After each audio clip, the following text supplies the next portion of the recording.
A lot of times your haircuts are already good. The only thing that you're missing is a couple little things here and there to be able to really perfect them. So today I'm going to be reviewing some of your haircuts. That way I can help you really pay attention to the small little details that you might be missing. So kicking it off, we're going to be going over HE3 fades. So looking at HE3 fades, I really like this haircut.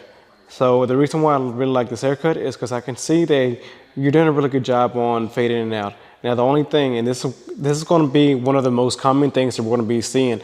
One of the major things is around the temple area, everything looks pretty nice. Like the fade is looking nice. And for the most part, I feel like a lot of people, that's the main point they pay attention to, especially barbers.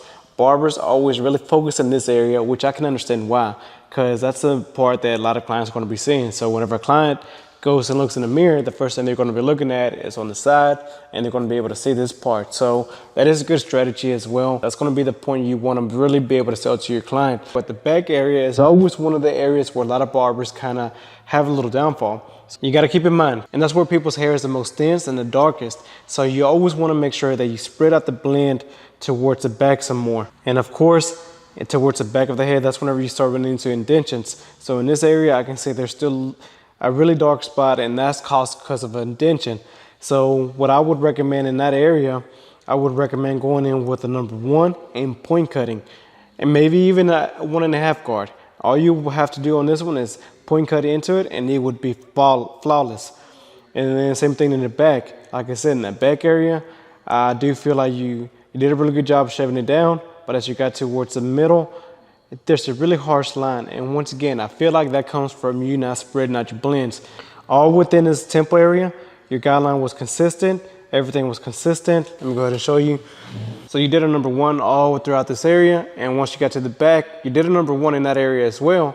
But at that point, the number 1 looked a little bit darker than the rest of the hair. And once again, that comes from the hair being the darkest in the back. So what I would recommend on that, and use a half guard as a number 1, and then after that, erase the line with the blade all the way open, and that would help minimize that darkness and help everything look exactly the same.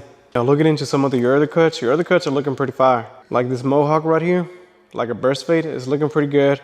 I really like that one. That would be my favorite one. Now this one, I feel like this one could have used a little bit more help. Where I feel like you got a little bit confused was fading the taper into the longer hair, and that's pretty normal. It can be very intimidating whenever you have to fade into the longer hair. So what I would have done here is I would have grabbed the number 4 guard and literally a little bit farther up. And I know that can be scary, but like I said, the number 4 guard would have just finished off blending right into the top, and especially into the curls, and it would have left it dark enough to where it looked like everything was blended.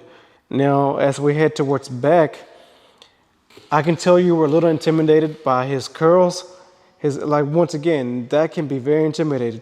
So on this one, what I would have done, I would have actually taken the line in a little bit deeper whenever you want to etch them up. I would have made sure to comb all the hair down. Even though they're curls, I would have combed them down, made them sit straight. Then I would have lined up a little bit deeper in the back. And same thing with your taper. I feel like your taper is a little bit lower. So a simple bone really does stop to right here. And that's where I would have brought up the fade to. I would have literally, all this bulk right here, I would have taken that away, and I would have raised up the taper a little bit higher just to really give it that nice transition into the top. But overall, bro, good job. I really like your cuts, and more than anything, I really love your background of your pictures. Like, you're getting really creative with the background.